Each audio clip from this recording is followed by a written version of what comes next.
तीन दिवसीय खासदार औद्योगिक महोत्सव का आज समापन हो गया है। एडवांटेज विदर्भ के तहत बड़े पैमाने पर निवेशक भी जो है वो विदर्भ में आए। इसके शिल्पकार केंद्रीय मंत्री नितिन गडकरी हमारे साथ हैं खास बातचीत करने के लिए। सर, एक कंक्लूडिंग सेरेमनी में खास और बड़ा अच्छा आपने मैसेज दिया कि विकास का केंद्रीकरण नहीं होना चाहिए, विकेंद्रीकरण होना चाहिए।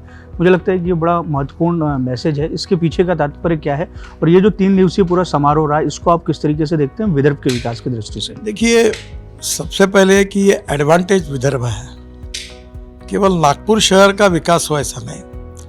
खासदार सांस्कृतिक महोत्सव, खासदार क्रीड़ा महोत्सव नागपुर तक सीमित है, पर ये जो एडवांटेज विदर्भ हमने किया, इसका पर्सपेक्टिव टोटल विदर्भ है।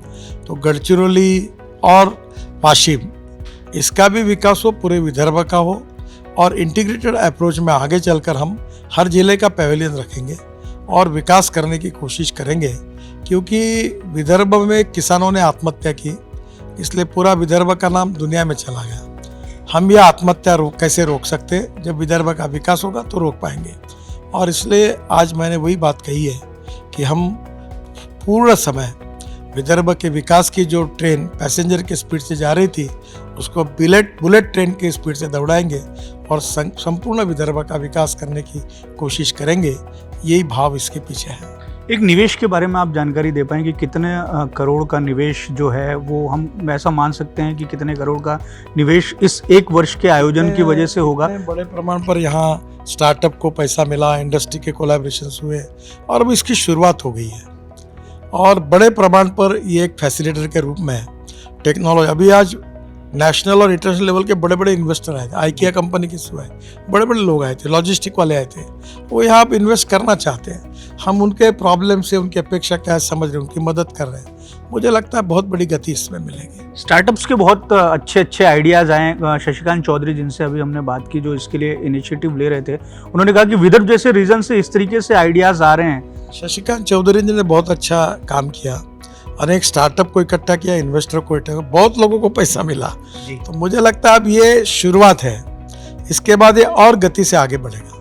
इसमें सर एक बात ये भी है कि आपने लगभग हर सेक्टर को इसमें समाहित करने का एक तरीके से प्रयास किया। पर्यटन भी है इसमें, जो विदर्भ में मौजूद प्राकृतिक संसाधन है वो भी IIT है।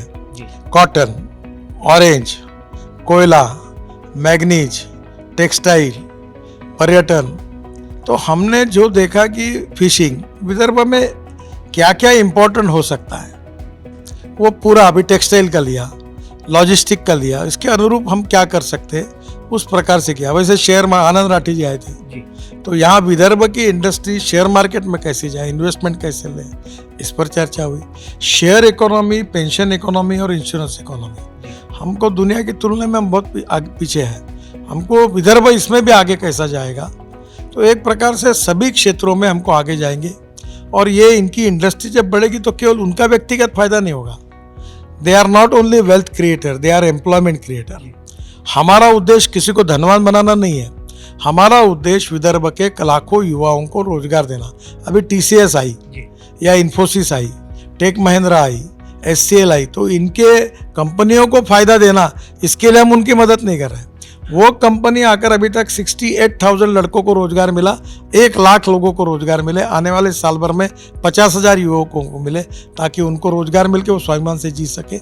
ये हमारी इसके पीछे कोशिश है। एक और महत्वपूर्ण बात आपने कही कि ये जो इंडस्ट्रीज आएगी या जो एक्सपर्ट आएंगे, इनके लिए जो मानव संसाधन हो वो हम विदर्भ में ही तैयार करें। हमारे जो कॉलेजेस हैं, सबसे पहले इसकी विशेषता रही कि नागपुर यूनिवर्सिटी, IIM, उसके बाद में सभी इंजीनियरिंग कॉलेज, VNIT, और VNIT के साथ सब नागपुर के 49 इंजीनियरिंग कॉलेज के प्रिंसिपल।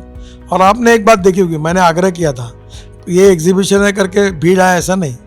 इंजीनियरिंग कॉलेज और पॉलिटेक्निक कॉलेज के स्टूडेंट 90% आने, दिन भर जो रश था, जितने लोग देखते थे टेक्नोलॉजी को, इसको उसको, ये कल हमारे एंटरप्रेन्योर हैं, भविष्य के इन्वेस्टर हैं, ये हमारे लिए काम करने वाले, उनको विजन मिले, ये कोशिश थी।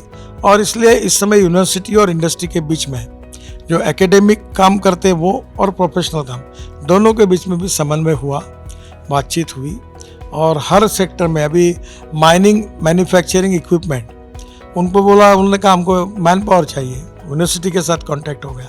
तो कोल वाले आए, कोल में मिथेनॉल, डीएमई, अमोनियम नाइट्रेट पर उसमें उन्होंने इंजीनियरिंग कॉलेज के साथ कांटेक्ट किया, यूनिवर्सिटी के साथ कांटेक्ट किया। तो ये जो इस प्रकार का कोऑर्डिनेशन पहली बार हुआ है, जिससे उनको जिस प्रकार की मैन पावर चाहिए उस प्रकार की यूनिवर्सिटी और कॉलेजेस तैयार करें और उनको रोजगार मिले।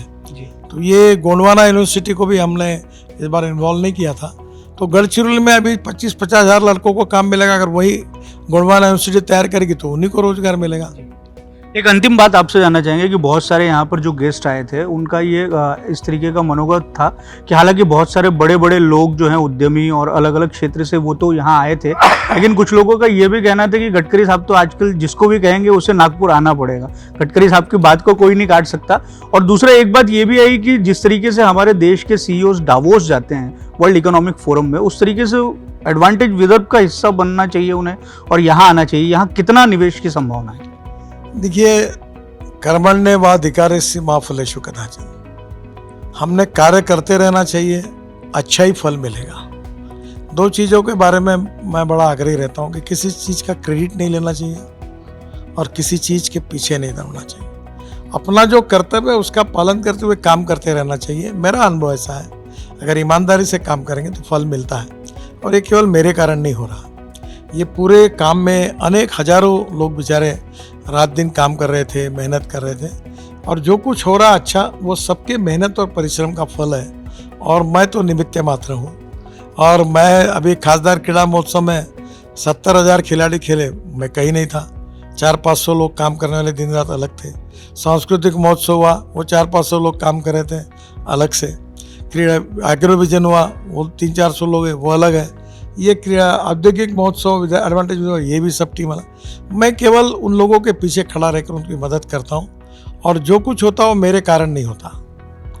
एक बात जरूर है कि मेरे नाम का उपयोग कहीं कहीं थोड़ा होता है उनको, तो ये सबके प्रयासों के कारण हो रहा है, उनको सबको इसका श्रेय है। लेकिन आपके नाम की खासियत एक बात ये भी है कि लोग भले ही अलग अलग विचारधारा के हो, मत भिन्नता के हो, लेकिन आपके नाम पे आके सब जुड़ जाते हैं और काम करते हैं। एक अंतिम सवाल आपसे ये है कि 2024 में जो एडवांटेज विदर्भ हुआ है, इसका ग्राउंड पे फायदा होते हुए हमें कब दिखाई देगा और क्या ये श्रृंखलाबद्ध तरीके से अब चलता रहेगा? आज ही फायदा हुआ। आप ही इतने स्टार्टअप को, इनको पैसा मिल गया, बेचारे काम को लग गए, तो ये फायदा मिलने की शुरुआत हो गई। अब ये प्रक्रिया है। और मैंने आशीष काळे और विजय शर्मा को यही कहा है कि परमानेंट व्यवस्था खड़ी करो। अभी हम एग्रोविजन की बिल्डिंग तैयार कर रहे हैं, वहाँ एक ऑर्गेनिक फ्रूट बेचने को बाजार तैयार कर रहे हैं, वो बिल्डिंग साल भर किसानों के लिए काम करेंगे लोग। वैसे ये एडवांटेज विदर्भ को भी आगे लेके जाएंगे, फैसिलिटेट करके मदद करेंगे, जो आ रहे उनकी अड़चनों को सॉल्व करेंगे, जो पॉलिसीज में उनको मदद चाहिए वो करेंगे, और सबके प्रयासों से इसको गति देने की कोशिश करेंगे। अच्छा ही होगा, विदर्भ का विकास होगा, विदर्भ के युवाओं को रोजगार मिलेंगे, विदर्भ समृद्ध संपन्न होगा, विदर्भ का टूरिज्म बढ़ेगा और टूरिज्म आने के कारण लोगों को रोजगार मिलेगा।